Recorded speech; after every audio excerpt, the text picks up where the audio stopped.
Welcome to the Hilarity Ensues podcast, hosted by Donna, the queen of quick wit, and Jeff, the dean of devious double entendres. Together, they're on a mission to find the funny in life using nothing but their critical thinking skills and sarcasm.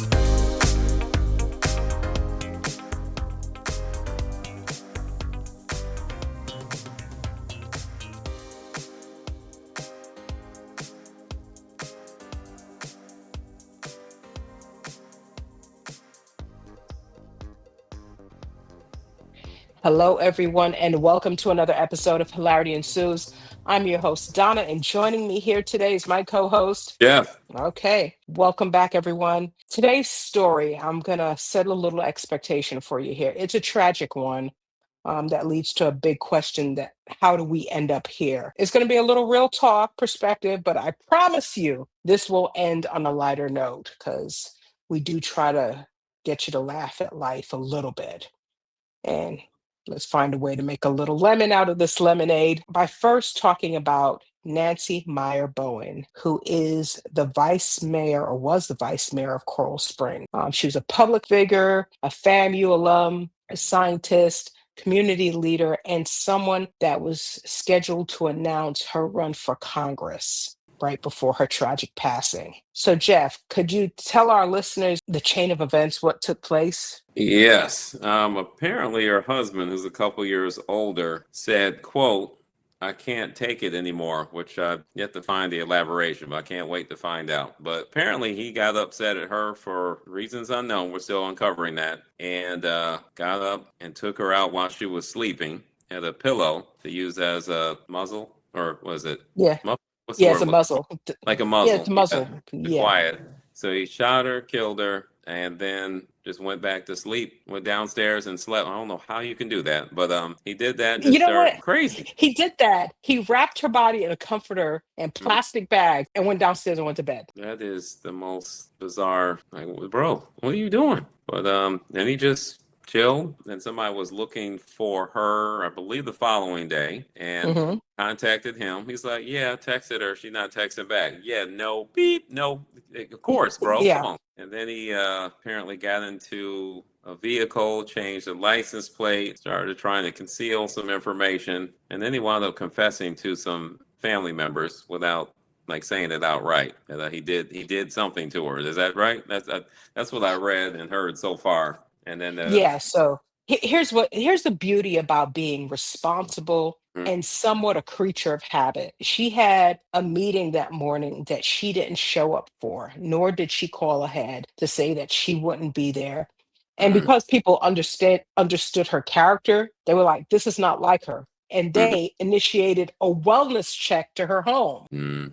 And the police officers noticed a disruption in like the building foundation that was indicative of something explosive happening inside the house. And it all started to unravel. So the police going out to do the wellness check, her husband driving off, and taking off his license plate, another admission of guilt, even though we say people are innocent until proven guilty. And he was trying to hand off his firearm in a bag to his Masonic brother. And he was caught doing that. So it was a lot in my head, a lot of premeditation. I'm like, the mere fact that you're putting a pillow over something to muzzle it, the fact that you're taking off your license plate. So I don't know.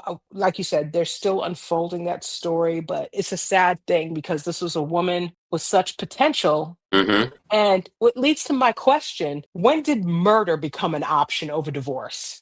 Yeah, that's a wild question. Yeah, it's like there's so many other options out there, but you don't have to involve, as they say in the streets now, unaliving people. It's not necessary to do that. You could have a conversation. You could just leave. You could just say, "Hey, I'm out." I mean, he could have just not even said a word and just pieced on out. I'm going to get a loaf of bread and not come back. That's not the best solution either, but it's a lot less lethal. It's funny you say that. There was a time when men used to do that, be like, "Hey, I'm going out to get some milk. I'm going out to get some cigarettes," and they never came back. Yeah, that's the old line. And we used to look at them like they were no good. They abandoned their family. But when you look at it in hindsight, you're like, "Shit, he didn't kill her." He just Yeah, left. yeah. You got to look at the bright side. There's a silver lining. Yeah, he left us destitute with no knowledge whatsoever ahead of time, but at least he didn't kill us. At least he did not kill us. And so yeah, I mean, I understand divorce is messy. It's expensive. There's a lot of emotions that are taking place during that time. But here's the difference between divorce and murder. Hmm. Murder is irreversible.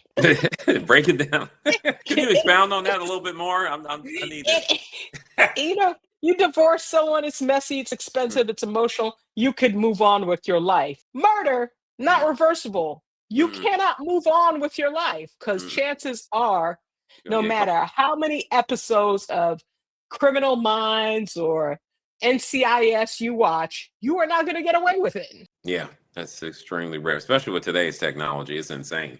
Yeah, people getting caught It's from like crazy. 40, 50 years ago for murders. Yeah, yeah, because they hold stuff in evidence forever. Hmm. New testing takes place. They're like, hey, the technology we have today, we didn't have 30 years ago. Let's rerun that DNA sample and see what we get. Right, right. Like, sir, we found that old disposed coffee container you drank out of. Let me go ahead and, now that it's in the trash, it's public property. Let me clip that up and go run some tests. What's funny is that I know someone, you know her too. I Hmm. won't say her name out loud, but just for context, so you know who I'm talking about. She used to live around the corner from you when you lived in that house. Oh, okay. Oh, I know who you're Yeah, talking about. okay. Yeah. I trained her. Oh, Did I train? yes. Okay. Yes, Yeah. you did. Yeah. She was one of the single, no, no, not single. She was one of the married women you trained that you had absolutely no interest in. But that's a different story. But anyway, Why you gotta say it like that? That's funny. but she would always take like her soda bottle or her water bottle. Like we would go, and she wouldn't throw it away in public. Hmm. And I asked her one time, I'm like, why? She's like, because they could get your DNA off of that. I'm like, what crimes are you committing where you're running Exactly. from somebody? Like, is there something I should know? Like, You you know, seem normal. is but you never know.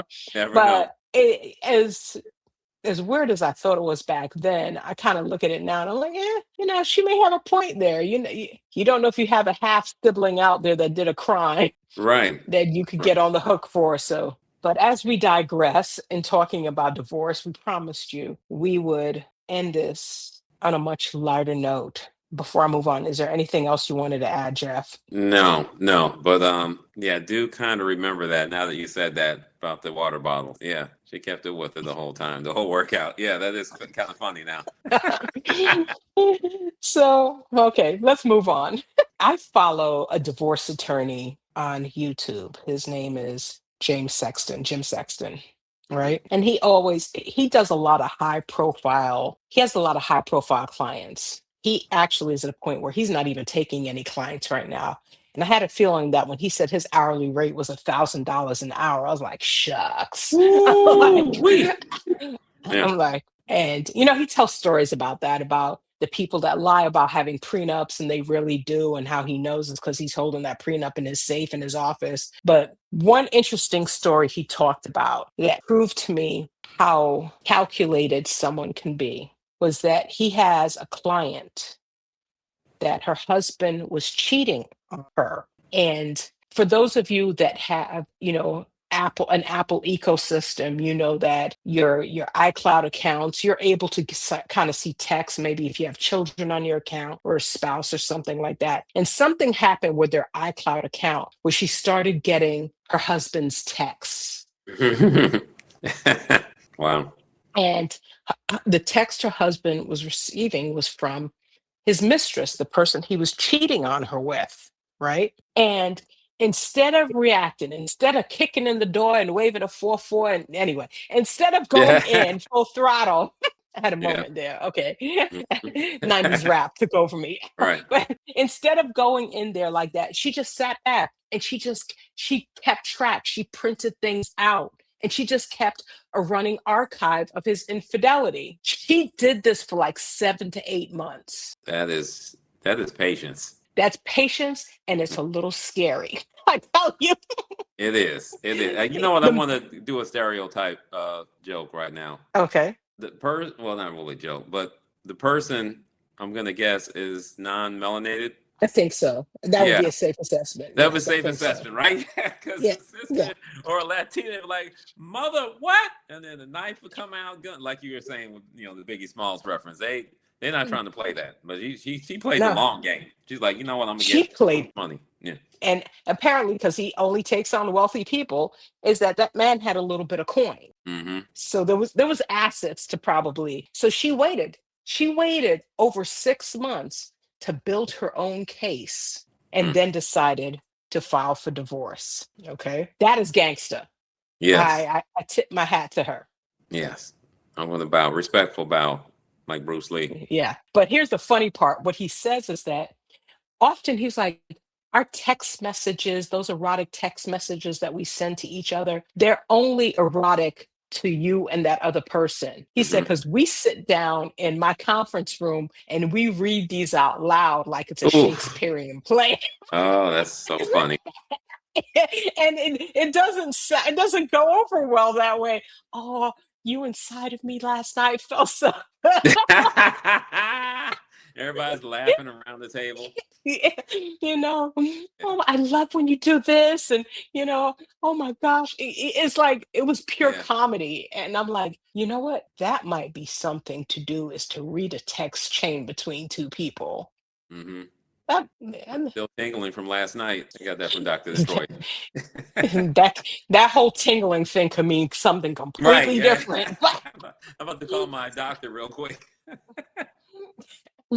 But yeah, I'm like, wow. I'm like, that is strategy. That because she had to take all that in, smile, and make that man dinner. I don't know if she was washing his drawers, but she was doing his lawn. Hopefully, maybe she wasn't. Hopefully not. But she was doing all the things that a wife was supposed to do, Mm-hmm. knowing all that she knew. Even that And you other, know what? even that other thing. I would have a Pri- question for the. Yeah. How do you play that off? so let me tell you, obviously, women know how to play it off. Mhm. That's a whole different story. Yeah. There are places we could go in our head to kind of Right. A little tougher for a man to play it off. Like, a yeah. little tougher for men. You saw Harry Met Sally classic scene. They're in Yeah. the restaurant, the deli, and Yes, she's indeed. like, "Women fake it all the time." He's like, "No, they don't." She's like, "You want me to show you?" And she starts. The old woman's like, "I'll have what she's having." But Yeah. yeah, to my point. Classic line. So I can see how that happens. But chances are, I'm gonna say this: when usually people step outside of their marriage for sex, it's because something is not taking place at home, or something Mm-hmm. doesn't meet to the level of satisfaction of what they're looking at for at home. There might have been a drought going on there, and Right. it made it very easy for her to say, to not even have to worry about that being an issue. They might have been sleeping in separate bedrooms. They could have been. Yeah. But here's the thing that also lends to, no insult to your gender, Jeff, but men could be a little naive and stupid sometimes. It can be. Yeah. Yeah. Because okay, let's take the whole Apple thing out of the equation here. She could have been in a room one day while he was in the shower and a text popped up and she saw it. Mm-hmm. So there's always, when it comes to text messaging, there's always a chance that someone might see what appears on your phone. And if you ain't seen it, the government's seen it. But that's different. Different story. That's a different topic for a different day. Technology will snitch on you in a second. That's for sure. Oh, it will. It will. And it's the gift that keeps on giving, because they can go back into the archives of that. Yeah. Even You if can you erase delete it off your there. phone. Yep. Yeah. Yep. Lesson learned here. Yeah. I thought about some pictures that are, I'm sure, floating around in somebody's archives. I sent a few pics. I ain't gonna lie. Yeah. Oh, gosh. I make sure they got my good side though, but it's still, if it showed up like at a family event, that wouldn't be cool. Oh, my gosh. Wow. That is interesting. But hey, everyone, bottom line here, here's your final takeaway from us. Life is messy. Relationships are hard, but there's always better options out there. Okay. Life is hard enough, so let's laugh a little. Okay. Mhm. Please, Jeff, please share with our listeners how they can support our channel. Okay, make sure you like, share, and subscribe. Share the show with everyone that you know. If you don't have an Apple device, or even if you do, you could still email us at hilaritiesandsuespod@gmail.com. you're listening to the show, please listen all the way to the end so we can get credit. All right, there you have it. Thanks for tuning in. As always, we may not have all the answers, but we'll definitely make you think. Thank you for tuning in, and goodbye for now. Take care. Thank you for tuning in to today's episode of Hilarity Ensues. Our fantastic music soundtrack is brought to you by TL Music Productions exclusively for Hilarity Ensues. Be sure to connect with us on social media by following Hilarity Ensues Podcast.